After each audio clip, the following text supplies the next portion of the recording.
PN Sport มาประกอบวงบาร์สเปค024นำกันตัวนี้เป็นตำแหน่งที่เราวางน็อตและแทกน็อตตามซนติเมตรท่อนเสาจะมีอยู่3ท่อนด้วยกัน W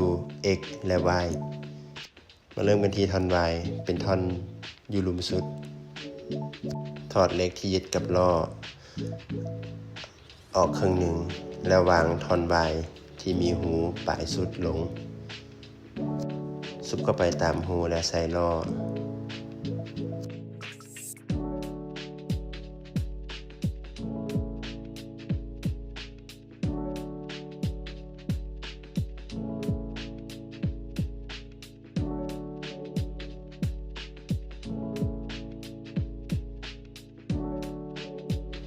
ให้สังเกตอยู่พื้น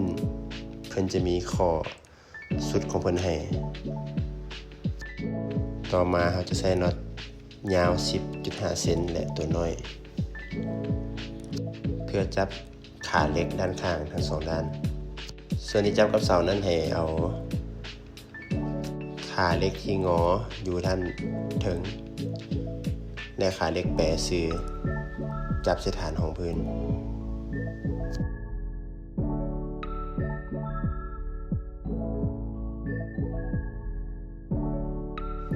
จากนั้นให้หันเข้าตึงมือต่อมาเสา X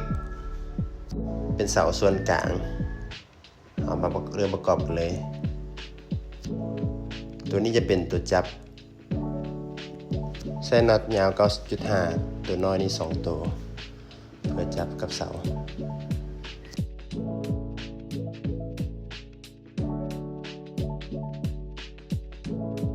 ตัวนี้ใส่จากด้านใดก็ได้เด้อบ่ต่างกันแต่ว่าให้ภาคส่วนที่เรียบอยู่ด้านถึงและตัวเสลียงลงหาเสามันอยู่ด้านลุมมาเริ่มกันต่อในภาคส่วนสุดท้ายสำหรับใส่แป้นเราจะใส่หลังแป้นตะแกรงหลังแป้นก่อน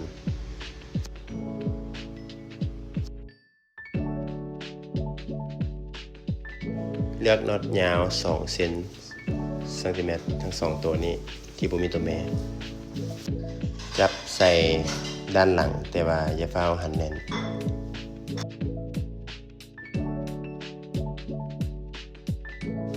ต่อมาเป็นภาคส่วนห่วงบาสตัวนี้เขาจะเอาหน้าแป้นกับหัวลงเนาะเพราะว่าเพิ่นจะประกอบง่ายกว่า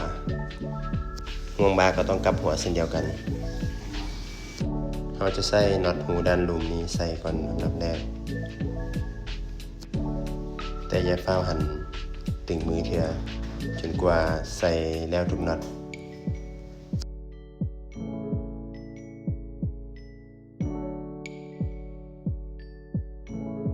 หลังจากนั้นภาคส่วนจับห่วงบาสด้านเพิงจะเป็นตัวใส่สปริงยาวส่วนนี้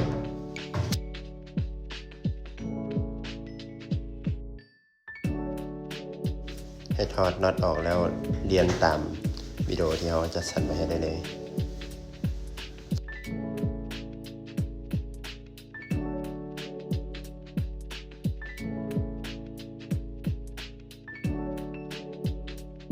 หลังจากใส่ตัวแม่ไปที่ห้อยแล้วจึงเริ่มหันน็อตเข้าแต่ละภาคส่วนให้เริ่มใส่ตะแกรงด้านหลังก่อนหันพอตึงๆต่อมาหันน็อตหูสั้นก่อนจะหันให้ตึงแนะนำให้ลูกค้าดึงห่วงขึ้นด้านเถิงครึ่งเมียนเสียก่อนค่อยหันเข้าทั้งสองด้านและสุดท้ายจะเป็นภาคส่วนน็อตสปริงตอนนี้เขาจะหันเข้าประมาณเกือบ2 เซนเพราะว่าเพิ่นจะบ่มีบอลสุดต้องได้หันตามความยืดหยุ่นที่เราต้องการ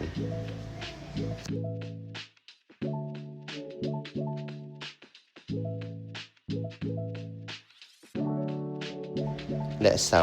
W ที่จะจับกับขาเพื่อยึดใส่หลังแป้นตัวนี้เรามาสังเกตดีๆนำกันเราจะใส่น็อตตัวยาว 18.5 เซนมีอยู่3ตัวด้วยกันสำหรับตัวนี้ภาคส่วนนี้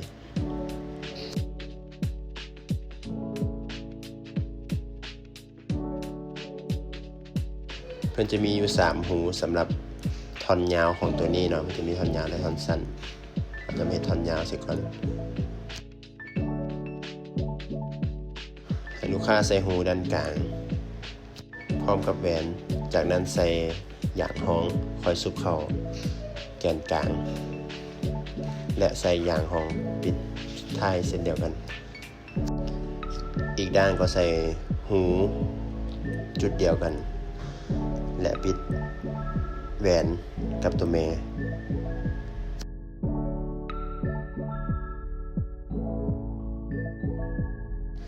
ต่อมาในท่อนสั้นให้สังเกตว่าเราจะเอาด้านใดขึ้นเทิงในด้านที่จะเอาขึ้นเทิงนั่นจะเป็นด้านที่ใกล้กับหูที่ว่าใกล้กันหลายที่สุดมันจะมีอยู่3หูในเส้นเดียวกันเพราะว่าเขาใส่บ่ถึงด้านสปริงจะผิดทรงและปรับบ่ถึงศิริลักษณ์ของแป้น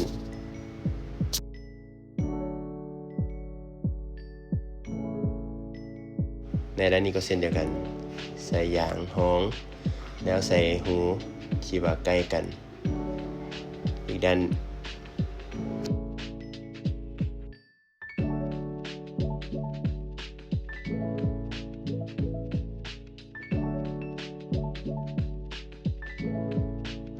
ต่อไปใส่น็อตตัวยาว 18.5 เซนกันแต่ว่ามีท่อเล็กด้านกลาง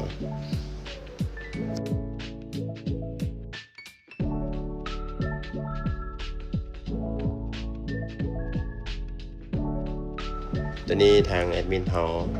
จะได้สาธิตสำหรับคนที่เฮ็ดผู้เดียวหรือว่า2คนแต่ถ้าหากมีหลายคนช่วยกันหรือว่ามีหลายคนจับในมุมที่ถูกต้องก็จะเบิ่งง่ายกว่ามาเริ่มกันเลยที่ด้านถึงให้ใส่ยางห้องเสียก่อนส่วนด้านกลางจึงใส่ท่อเล็กที่เราเลือกน็อตออกมาให้ได้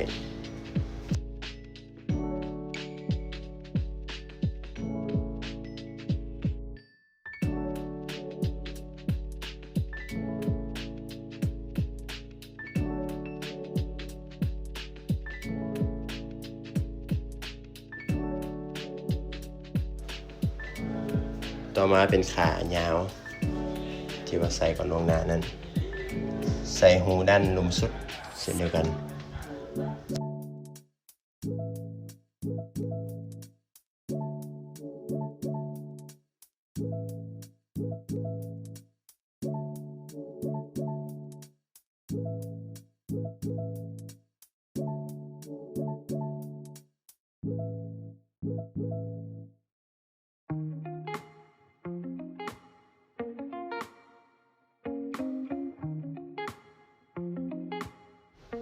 ต่อมาจะเป็น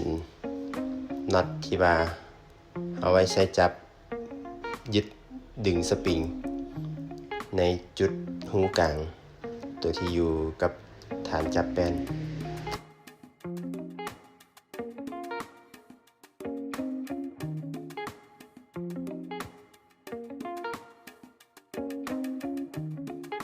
ในจุดนี้อย่างฮองจะบ่ได้มีใช้งานมีผลกระทบอย่างให้ลูกค้าออกหรือว่าเอาใส่ก็ได้แล้วแต่และให้หั่นตึงพอดีบ่ให้เกินในภาคส่วนนี้บ่ซั่นเล็กเพิ่นจะบีบโตเข้าเกิน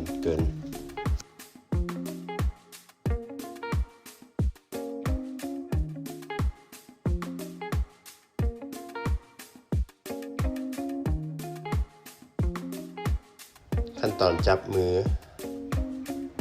ดึงปรับระดับให้ใส่น็อตตัวที่นี่เลยที่ว่ามีอย่างจับหนากว่าหมู่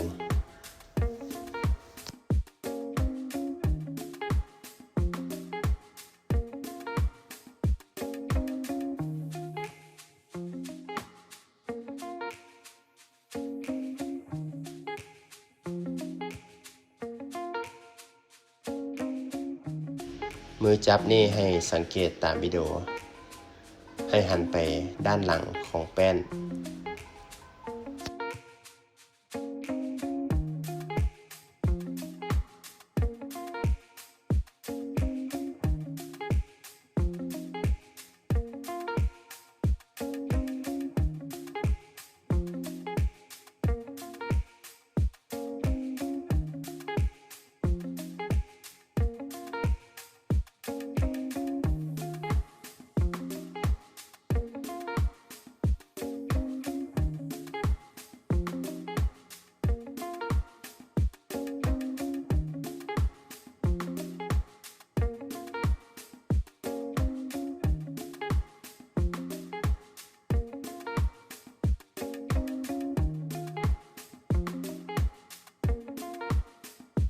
เอามาใส่สปริงน้ำกัน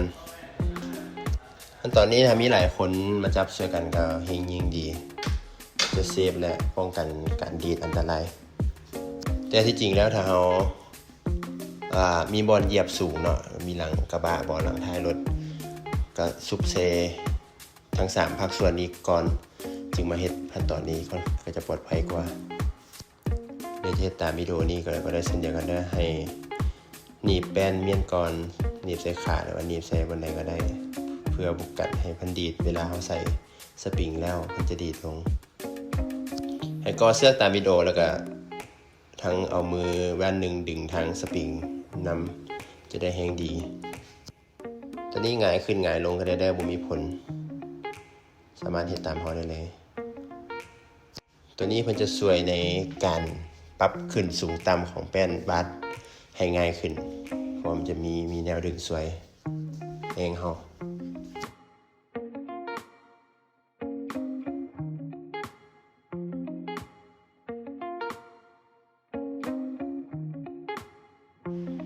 ใกล้จะแล้วเป็นขั้นตอนต่อแต่ละภาคส่วนเข้าด้วยกันให้ใส่ทอน X ทอนกลางเข้ากับทอนจับกับแป้นและสังเกตตัวด้านมือจับต้องอยู่ด้านหลังเสมอและใส่ตัวผู้และตัวแม่ได้เลย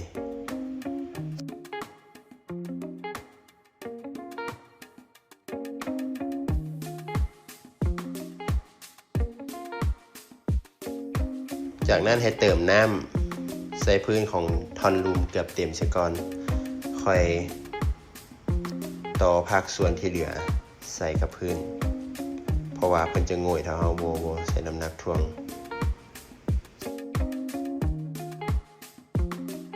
ซุบเสร็จแล้วก็ใส่ตัวผู้ตัวแม่ได้เลยภาคส่วนจับด้ามเล็กจับด้ามปรับระดับมือตัวนี้เราจะบ่ได้ใส่แหวนเนาะแหวนออกเพราะเพิ่นจะบ่ถึงหรือลูกค้าอยากใส่แหวนก็ได้เช่นเดียวกันแต่ต้องเอาเหล็กด้านกลางออกก่อนให้หันเข้าก่อนให้เหล็กเพิ่นฮุบเข้าฮุบตัวเข้าจึงสามารถใส่แหวนตามหลังได้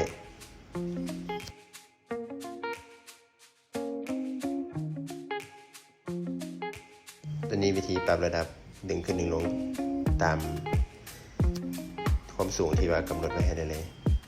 และเอียง45องศาเพื่อเคลื่อนย้ายขั้นตอนใส่เสื้อเขาเก่าบ่ได้ยุ่งยากตอนนี้เราจะเลือกเป็นขั้นตอนสุดท้ายพอเพิ่นจะบ่